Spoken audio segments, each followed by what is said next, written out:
तो आज का जो लेक्चर है इसमें हमें क्या सीखना है, हमें इसमें सीखना है कि परिवर्ती क्रिया में जो होता है क्या होता है। एनसीईआरटी में एक टॉपिक है, ठीक है। थोड़ा सा हम पीछे जाते हैं, पिछले लेक्चर में जाते हैं। क्या हुआ था उसमें हमने किसके बारे में पढ़ा था? न्यूरॉन के बारे में पढ़ा था। न्यूरॉन क्या करता था? इन्फॉर्मेशन को ले जाता था, ठीक है। इन्फॉर्मेशन को मतलब क्या हुआ, यहाँ से हाथ हम कहीं पे लगाए, किसी चीज पे हाथ लगाए, गर्मी है, ठंडा है, क्या है, वो बताता था, ठीक है। वो इन्फॉर्मेशन को ले जाता था, दिमाग तक ले जाता था, फिर वो काम करता था कि दिमाग कैसे कंट्रोल करता है वो सबको। तो हमने ये भी पढ़ा था कि एक न्यूरॉन नहीं, बहुत सारे न्यूरॉन हमारे हाथ में सब जगह जुड़े हुए रहते हैं, वहां से हमें इन्फॉर्मेशन ले जाने का काम किया जाता है उसके द्वारा। न्यूरॉन के अलग अलग पार्ट्स के बारे में हमने पढ़ा था। फिर ये भी पढ़ा था कि कैसे दो न्यूरॉन एक दूसरे से जुड़कर ज्वाइंट जो दो न्यूरॉन के बीच में होता है, फिर वहां से इन्फॉर्मेशन कैसे पास होता है, ठीक है।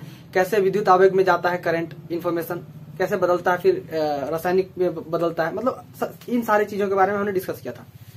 उसमें मैंने एक चीज गलत बताया था। क्या गलत बताया था? कि मैंने बोला कि जैसे आप हाथ लगाएं कोई गर्मी चीज में, तो गर्मी चीज में हाथ लगाएं, यहां से इन्फॉर्मेशन गया दिमाग पास, दिमाग आपसे बोला कि भाई गर्म चीजें हटा दो हाथ, लेकिन ऐसा नहीं है।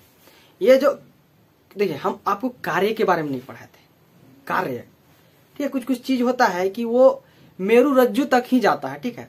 मेरु रज्जु तक इन्फॉर्मेशन गया है, मेरु रज्जु ही उसको बता देगा कि क्या करना है, ठीक है। कुछ कुछ के लिए दिमाग है, दिमाग कंट्रोल करता है। तो आइए इसको हम समझते हैं। सबसे पहले समझते हैं कि कार्य कितने तरह के होते हैं। तो कार्य देखिए 3 तरह के होते हैं। जो हमारे शरीर कार्य जो करते हैं वो 3 तरह का कार्य होता है, ठीक है। पहला कार्य क्या है? पहला है ऐच्छिक क्रिया, ठीक है। ये क्रिया है, ऐच्छिक क्रिया है। ऐच्छिक क्रिया का मतलब क्या हुआ? जो हम खुद से करते हैं, ठीक है। जैसे कि पढ़ना, लिखना, बोलना, खाना, पीना, घूमना, ठीक है। टीवी देखना, मूवी देखना, फिल्म देखना, टिकटॉक बनाना, ठीक है, यूट्यूब में वीडियो बनाना, ये सब क्या हुआ? हम खुद से कर रहे हैं, हमारा कार्य है, ठीक है। तो ये कार्य हम ऐसी कार्य को क्या बोलते हैं? ऐच्छिक क्रिया बोलते हैं, ठीक है। तो हम क्या करते हैं कि हम सोच रहे हैं अभी ये काम करना है, तो उसके हिसाब से दिमाग सबको डायरेक्शन देगा, ये बोलो ये काम करो, उसके हिसाब से किया जाएगा। ऐच्छिक क्रिया में ये होता है। एक होता है कि अनैच्छिक क्रिया। अनैच्छिक क्रिया जो होता है ये खुद ब खुद होता है, काम होता है।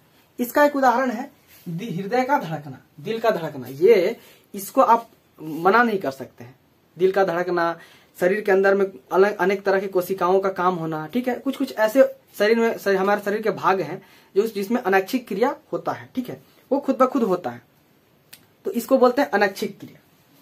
हमें पढ़ना है परवर्ती क्रिया, ठीक है, ठीक है। प्रतिवर्ती क्रिया के बारे में पढ़ना है। इसमें क्या होता है कि किसी उद्दीपन के प्रति तेज व अचानक की गई क्रिया। मतलब क्या हुआ?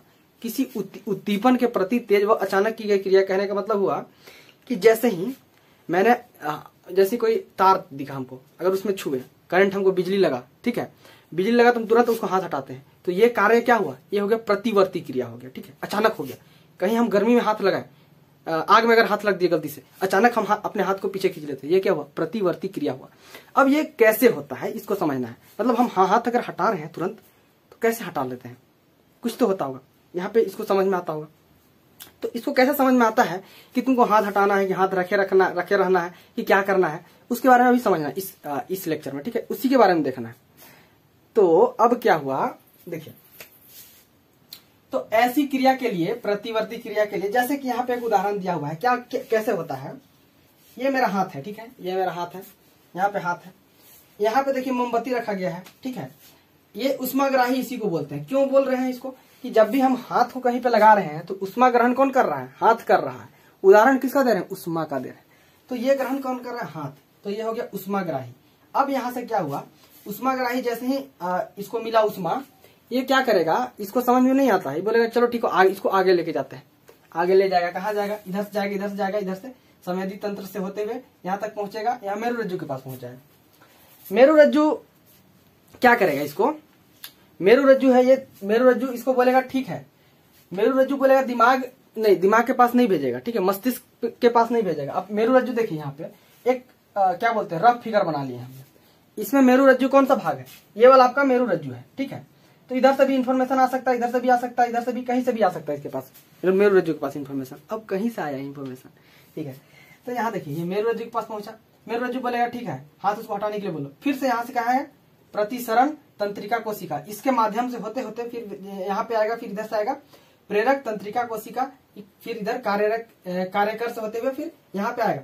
जैसे ही यहाँ पे आएगा तो ये बोलेगा हाथ हट जाएगा अपने आप। तो ये जो कार्य होता है इतना जल्दी होता है। हमने यहाँ पे बताया कि यहाँ पे ऐसे जा रहा है, ऐसे आ रहा है, तो सोचिए कि ये काम होने में बहुत, मतलब हम जैसे कि हाथ लगाएं तुरंत हाथ हटाते हैं, सोचिए कितना स्पीड में काम होता होगा अंदर। लेकिन ऐसा नहीं है कि हम हाथ लगते ही सीधे हाथ हटा लेते हैं, इसको हाथ को ना कोई कंट्रोल कर रहा है, ठीक है। तो देखिए अब ये सवाल उठता है कि ये जो इंफॉर्मेशन था दिमाग के पास क्यों नहीं गया, ये सवाल उठता है, दिमाग के पास क्यों नहीं गया ये इंफॉर्मेशन। तो देखिए प्रतिवर्ती क्रिया जो होता है वो किस तरह का क्रिया होता है कि ऐसा क्रिया होता है, किसी भी चीज होता है अचानक आपको उसमें कार्य करना होगा, ठीक है। मतलब अगर हाथ, मान लीजिए कि दिमाग के पास थोड़ा टाइम लगता है, अगर हाथ रखे रहिएगा तो थोड़ा देर के बाद हटाइएगा तो हाथ जल सकता है। तो इस तरह का कोई भी क्रिया होता है उसको उस पे काम करने के लिए, प्रतिवर्ती क्रिया पे काम करने के लिए इसको क्या करना चाहिए, इसको यहीं से काम, मतलब मेरुरज्जु ही ये काम कर देता है, ठीक है। तो ये जल्दी हो जाता है, फास्ट हो जाता है, यहां से जाएगा यहीं से वापस आ जाएगा, फिर यहां जाता फिर दिमाग के पास जाता फिर यहां से वापस आता, टाइम थोड़ा लगता। लेकिन यहाँ पे क्या हो रहा है, ये जा रहा है इधर तुरंत काम होकर वापस आ जा रहा है, ठीक है। तो ये कार्य मेरुरज्जु करेगा। तो मेरुरज्जु का काम क्या है, प्रतिवर्ती जो क्रियाएं हैं उसको कंट्रोल करना काम है मेरुरज्जु का। जितना भी प्रतिवर्ती क्रिया है उसको मेरुरज्जु क्या करता है, कंट्रोल करता है। अभी देखिए यहाँ पे क्या होता है, अब क्या हुआ कि इसमें दो चीज हमको सीखना था, एक प्रतिवर्ती क्रिया में क्या होता है, तो वो हमें समझ में आ गया कि प्रतिवर्ती क्रिया में क्या होता है। सबसे पहले उष्माग्राही, मान लीजिए इसके पास उष्मा प्राप्त हुआ, ये धीरे धीरे यहाँ से ऐसे करके भेजेगा यहाँ पे मेरुरज्जु के पास, मेरुरज्जु बोलेगा ठीक है हाथ हटा लो, तो ये इन्फॉर्मेशन ऐसे ऐसे आके यहाँ पे आएगा तो हाथ हट जाएगा, ठीक है, हट जाएगा। अब जो ये जो रास्ता है, ठीक है, यहाँ से ऐसे जाके आने तक का, उसी रास्ता को हम बोलते हैं प्रतिवर्ती चाप, ठीक है। तो इसका परिभाषा देख लीजिए, प्रतिवर्ती क्रिया के दौरान विद्युत आवेग जिस पथ पर चलते हैं। तो हमने पिछली कक्षा में बोला था कि जो भी इंफॉर्मेशन जो जा रहा है यहाँ से हाथ से मेरुरज्जु के पास या फिर दिमाग के पास जा रहा है, तो किसके रूप में जाता है, विद्युत के रूप में जाता है, विद्युत आवेग के रूप में जाता है, ठीक है। तो उसको आप पिछली वाला वीडियो देख लीजिएगा, समझ में आ जाएगा, ठीक है। तो ये जो है ये जो क्रिया हो रहा है, हाथ लग रहा है, हाथ आग में लग रहा है, यहाँ से हट रहा है, ये क्रिया जो हो रहा है ये कहाँ तक किसके माध्यम से कंट्रोल हो रहा है, तो मेरुरज्जु के माध्यम से कंट्रोल हो रहा है। ये दिमाग के माध्यम से कंट्रोल, दिमाग से कंट्रोल नहीं हो रहा है, किससे कंट्रोल हो रहा है, मेरुरज्जु से कंट्रोल हो रहा है, ये याद रखना है। और प्रतिवर्ती चाप के बारे में क्या है कि प्रतिवर्ती क्रिया के दौरान विद्युत आवेग जिस पथ पर चलते हैं, तो जिस पथ पर चलते हैं उसी को बोलते हैं प्रतिवर्ती चाप। तो इस लेक्चर में दो चीज हमको बहुत अच्छे से समझना था, प्रतिवर्ती क्रिया और प्रतिवर्ती चाप के बारे में समझना था। अब आपसे कोई बोल दिया जाएगा कि बताओ कि प्रतिवर्ती चाप का जो रास्ता है कहाँ से कैसे कैसे होकर के गुजरता है, इसको आप इस तरह से बता सकते हैं। सबसे पहला उद्दीपन में क्या हुआ, उद्दीपन में देखिए आपको यहाँ पे इसको उष्मा प्राप्त हुआ, ठीक है। उष्मा की वजह से क्या हुआ, ये इन्फॉर्मेशन को कहाँ से भेजा, ग्राही अंग तक भेजा। यहाँ से उद्दीपन हुआ तो ये जो उष्मा क्या था, ग्राही अंग कौन सा हुआ, देखिए ग्राही अंग ये वाला हो गया आपका, हाथ जो है ये ग्राही अंग हुआ। उद्दीपन तो ये वाला है, ठीक है, ये वाला जो है उद्दीपन है।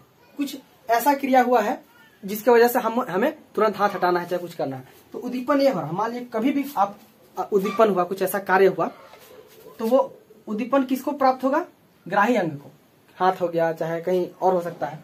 फिर ग्राही अंग कहाँ भेजेगा, संवेदी तंत्रिका तक, देख संवेदी तंत्रिका तक भेजा, यहाँ से संवेदी तंत्रिका से होकर कहाँ जाएगा, मेरुरज्जु के पास।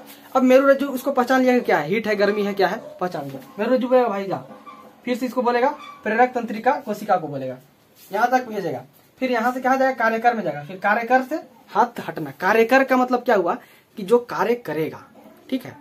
इन्फॉर्मेशन चला गया मेरुरज्जु के पास, मेरुरज्जु अब बोलेगा ठीक है इधर से इन्फॉर्मेशन को भेजो, कहाँ से होते जाएगा, ये प्रेरक तंत्रिका कोशिका में जाएगा, फिर वहां से जाएगा कार्यकर में, और कार्यकर का काम होता है काम कराओ भाई, जल्दी से हाथ हटवाओ, तो हाथ हट जाएगा, ठीक है।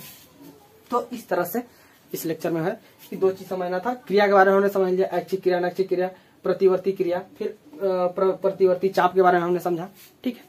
तो इसमें यही होता है प्रतिवर्ती क्रिया में। ये बहुत ही महत्वपूर्ण था कि कुछ भी काम करते हैं हम, अचानक से हाथ हटाते हैं, चाहे कुछ भी करते हैं, अचानक से रिस्पॉन्ड करना, तुरंत रिस्पॉन्ड करना होता है, तो मेरुरज्जु काम आता है वहां पे, मेरुरज्जु उसको कंट्रोल करता है, ठीक है।